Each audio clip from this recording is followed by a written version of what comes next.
This town doesn't get visitors often, John Valley told the newcomers.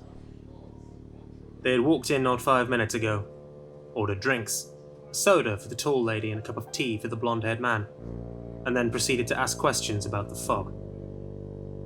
No one in this town asked questions about the fog. The fog came in 100 years ago, they said. First, people wondered if it was some sort of reaction with the engine fuel from the old colony ship. Then, people thought it was some sort of quirk of the planet. Then someone wondered if it was a curse. Most people had settled on that last one. Made about as much sense as anything else. John Valley didn't tell the newcomers that, though. As far as he was concerned, there wasn't any point. 20 years ago, a squadron of Imperial Space Marines had come into the town. They had asked the same questions. They had gone out into the fog. No one had ever seen them again. I know a little bit about the town's reputation, the man said to John. He was wearing a blue scarf under a green trench coat. In one hand he carried a ridiculously overdone lamp, an oil lamp as though he had never heard of the renewable solar lamp.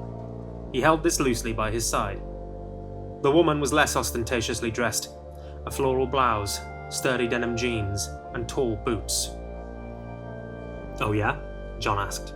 What do you know? Please don't ask him to tell you everything he knows, the woman said, sounding exasperated. I've heard that entire lecture once. I never ever want to hear it again. Oh, it was not that boring, the blonde man said. You didn't have to listen to it, she said flatly. John shook his head. Newcomers. They were always the same. Well, the short version, the blonde man said after a moment. I know this is an Imperial colony world. I know that the fog rolled in a century ago. I know people go missing. I know most of the people on this planet have given up on finding the answer. All the pertinent points? John growled. Yeah, that's all the pertinent points. You some kind of cryptozoologist? Ah, fancy word, the girl said glibly. I know what you people always think of us, John snapped at her. You think we're a bunch of dumb colonial locals who don't know we're on a cursed planet. We know. We've always known. The girl looked abashed. Oh, I didn't mean to be rude. I just mean, why would cryptozoologists come here? Because it's a curse, the blonde man said evenly before John could answer. There's entire wings of the Imperial Starfleet that are dedicated to figuring out space monsters now. But they've never figured this one out? That's how we know it's interesting. John rolled his eyes. They were just like all the other idiots. So if you know all of this, he said to the blonde man, what do you need from me? I need to know about the disappearances, the blonde man replied. I have theories, loads of theories. Coming up with new theories is kind of my main hobby. Along with saving planets. That's not a hobby, the blonde man said without missing a beat. But I don't know enough specifics to narrow it down. John sighed. Fine. What specifics? Why do people disappear? The blonde man asked. What are the commonalities? Commonalities? John repeated. What's the one thing that happens with all these disappearances? The woman clarified. Like, does it happen in the same place? Or at the same time? It's slowed down a lot in recent years, John said. But it's always younger folks. Always when they're alone. Younger. the blonde man repeated thoughtfully. Interesting. Anything else? No, John said. Nothing I know. He paused. I'm sorry, really. If you genuinely want to help, I do. the blonde man said. Then good luck to you, John said. I wish we knew more, truly. The blonde man nodded. Alright, good to know. Thank you. Come along, Charlie. He downed his tea and turned to go. The woman sighed. Thanks. She said. Kid, John said. What's your name? The woman stopped. Charlie. Charlie Challis. And he's the doctor. Right, John said quietly. Look, you seem like a nice girl, so I'll give you advice. Get your idiot friend to take you far, far away from this planet. Why? Charlie asked. Because if you stay here, John said quietly, you will both die. Charlie blinked. I will take that under advisement. And then she walked out after her doctor friend. John let out a long, slow sigh. Damn it all.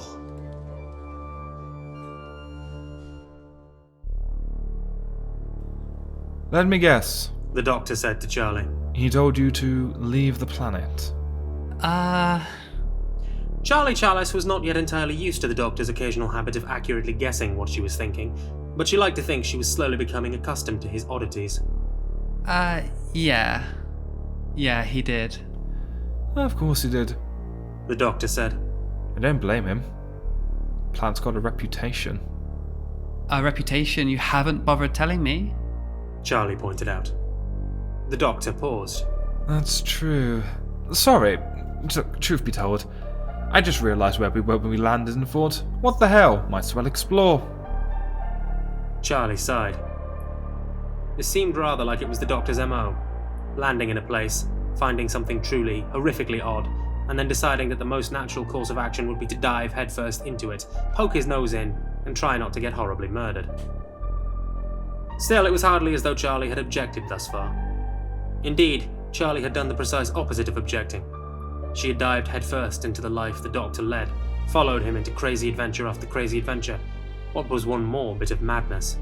So, what exactly is causing this? She asked him. It was not an unreasonable assumption that he would know.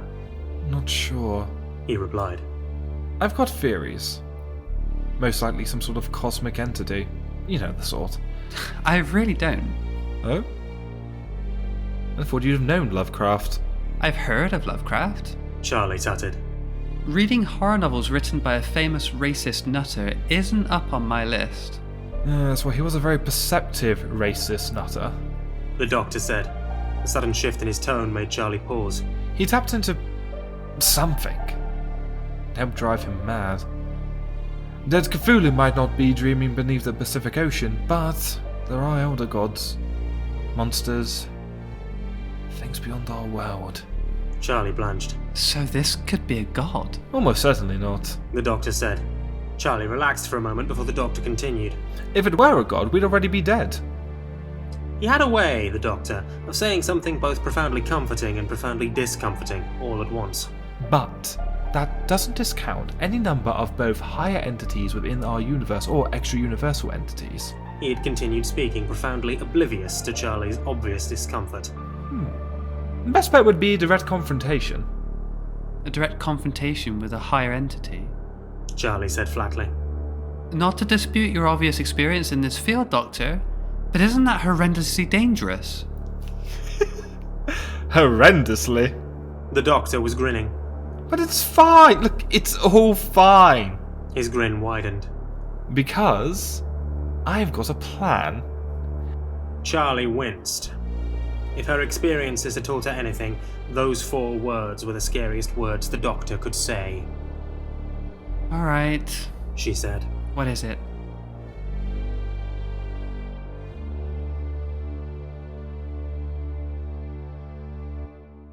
I wish I had never asked. Charlie said with a growl.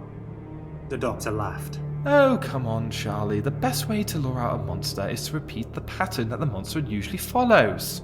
The pattern that, according to the guy in the pub, leads to people going missing. Charlie snarked. Yes, I'm sure that will go wonderfully for us. It will go wonderfully because we have one thing those people didn't have. The doctor said. Me. All right. This fact was more comforting than it had any right to be, though that didn't entirely erase Charlie's worries. It was darker now, dusk coming over the small town.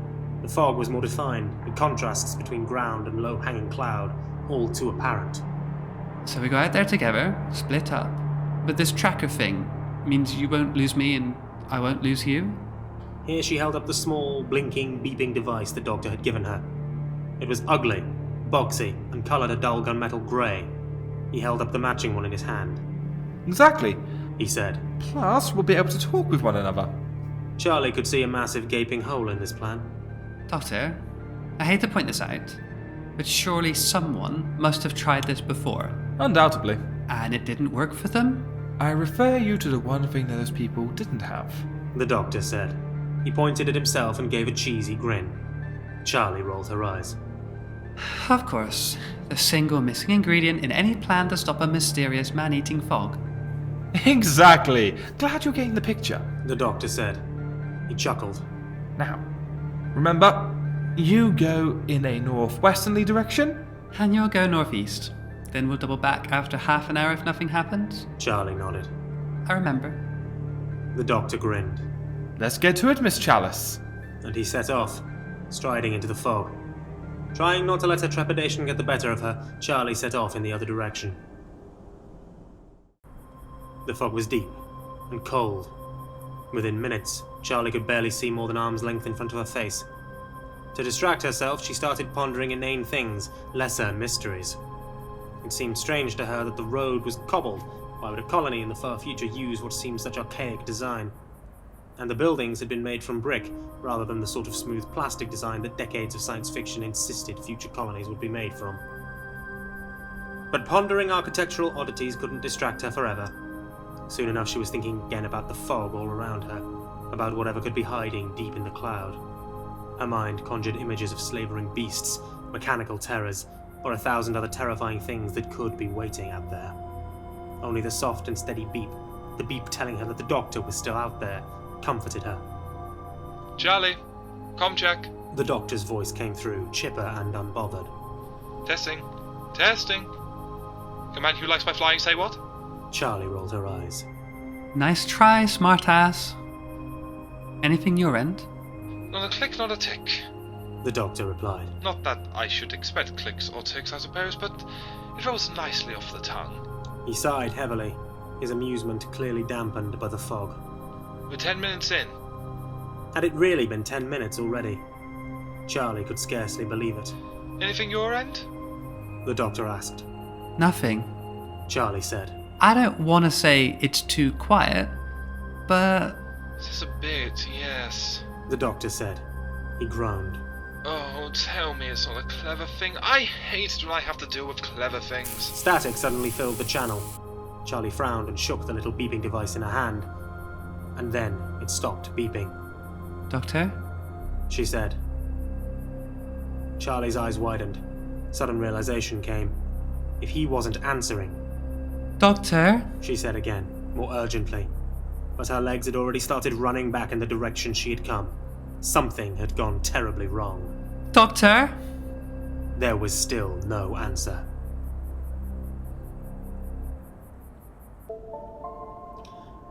The doctor wasn't there when Charlie got back to the meeting point, and the little box still wasn't beeping. Charlie took a deep, calming breath, running through all the possibilities in her mind. The fact that all of those possibilities were awful didn't help.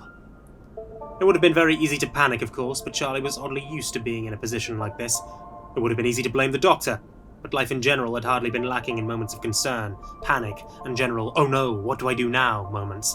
And strangely, life with the doctor had conditioned her to be even more solution-focused than she had forced herself to be before.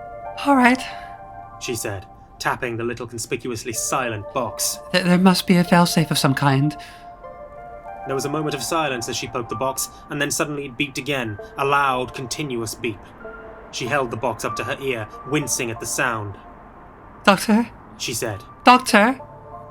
There was another sound, a soft, barely perceptible sound beneath the tone. It sounded almost like sobbing. Doctor? Charlie said. Is that you?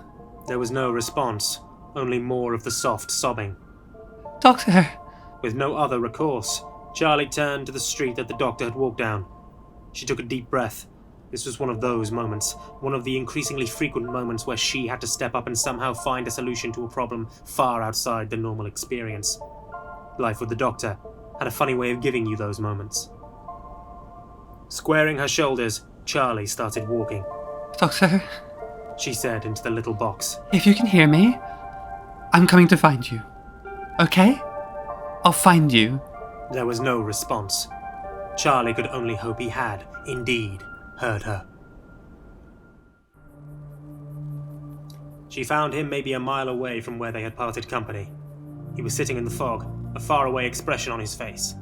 Tears had tracked down his cheeks, but he seemed serene, unhurt. Doctor? Charlie asked, approaching him carefully. He held up his hand to forestall further speaking. His expression hardened a fraction. It's lonely, he said, almost too quietly for her to hear. It's been lonely for a very long time. What has? Charlie asked. The fog. The doctor blinked, then turned to look at her. It's been waiting here for a long time, searching for someone. Anyone. Charlie decided to table questions about how Fog could be searching for anything for later. Instead, she sat next to the doctor. Why? She asked. Because it's lonely! The doctor's tone made it clear he thought this was patently obvious. It's not from here. It can only be fog. It's not in its true form. It's desperately seeking something. Connection. The doctor struggled to speak for a moment. I think... Oh, no. Oh, no. I know now. Without another word, he stood. He held his arms out, his eyes closed and his expression suddenly serene, and then there was a glow, like his entire body was suddenly awash in soft, diluted light. Charlie quickly got to her feet and stepped back, shielding her eyes. For a moment, the doctor stood there, glowing in the fog. Then, almost imperceptibly at first, the fog around him began glowing. Brighter and brighter it grew, until the entire area around him was iridescent. Then, with one final flash of light, the fog suddenly blasted out, as though propelled by a great force of energy. Charlie's eyes widened in shock. The fog coalesced, coming together into a great solid shape. For a moment, Charlie could almost swear it was the shape of a person. Then, with a high whistle, it vanished into the night. Charlie stood silently for a moment. She glanced at the doctor, whose eyes were still closed. Doctor? She finally ventured. Doctor, are you okay? I'm fine. He said softly. He opened his eyes. We should go back to the TARDIS. Doctor? Charlie insisted. Are you alright? Really, though? He smiled, though there was something weak about it. I'm fine. I promise. But we really need to go. The morning will bring a new dawn on this planet. He looked up at the sky. A dawn without the fog.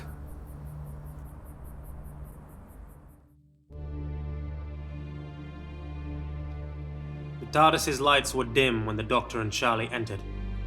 The Doctor stood by the console for a long moment in silence, before he finally set the controls, the control room echoing with the sound of the great time machine's engines. Charlie watched him in silence for a long time, waiting for him to speak first. She didn't want to press him too hard. The fog had clearly done something to him. After a moment, the Doctor spoke, his voice a quiet murmur. It came from outside. It was reaching out, trying to find something new, something to help it feel less lonely. It was lonely? Charlie asked. How can a fog be lonely?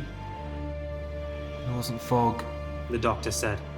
The fog was just all that could reach out to us. He paused. It was crying. Crying? I could feel the pain it felt. The loneliness. It wanted so badly to connect with something, anything. The doctor sighed.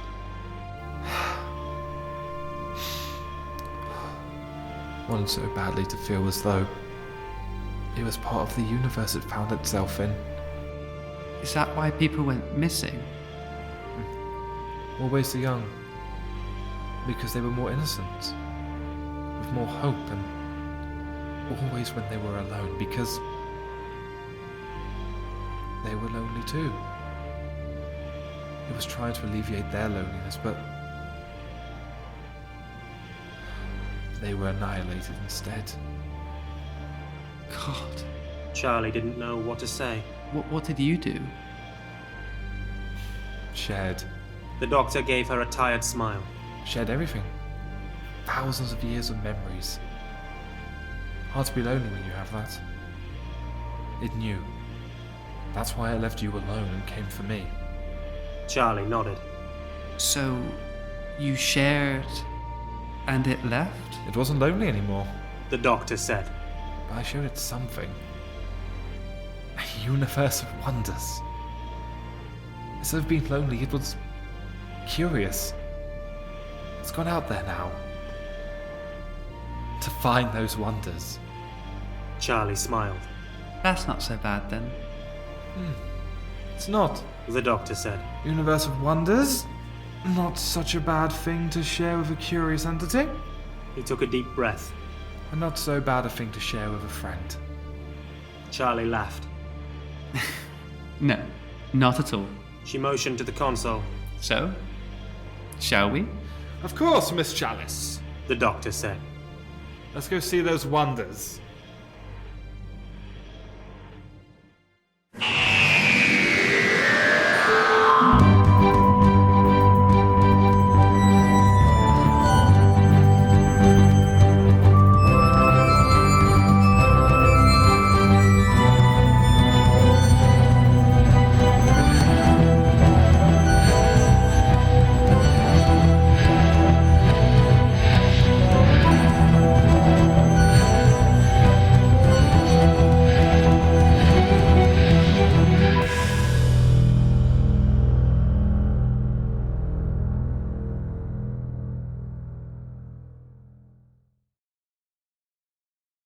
Don't forget to click below to subscribe to the official What For YouTube channel.